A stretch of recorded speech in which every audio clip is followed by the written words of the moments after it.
And Sudan's president rejects the International Criminal Court's arrest warrant.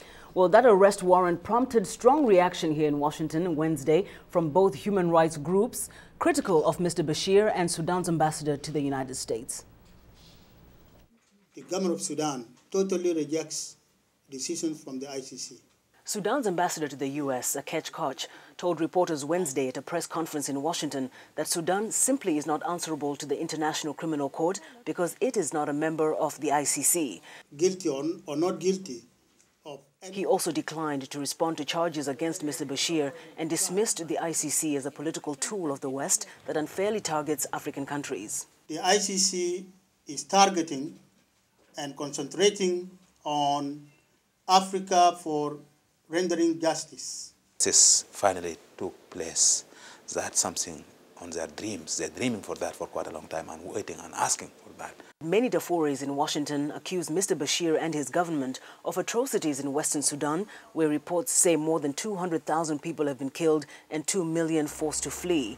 For them, the ICC's indictment of Mr. Bashir is welcome news. This is really an indescribable moment for us as Darfuri people. Born and raised in Darfur, Mohamed Yahya says the extent of suffering in Darfur led him to form his organization Damanga to help fight for the rights of Darfuris.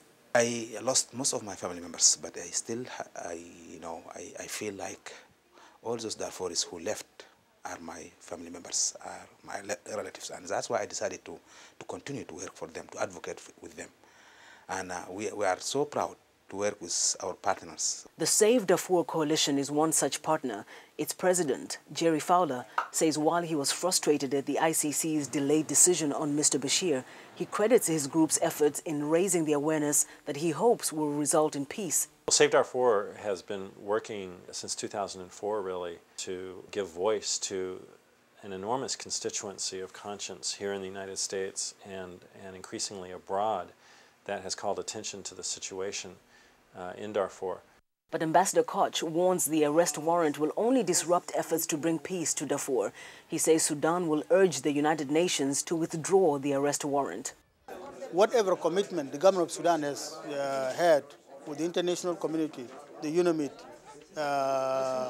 and other organs, the UNAMIS, the United Nations mission in Sudan, which is in the south, it cannot continue to operate without the cooperation of the head of state.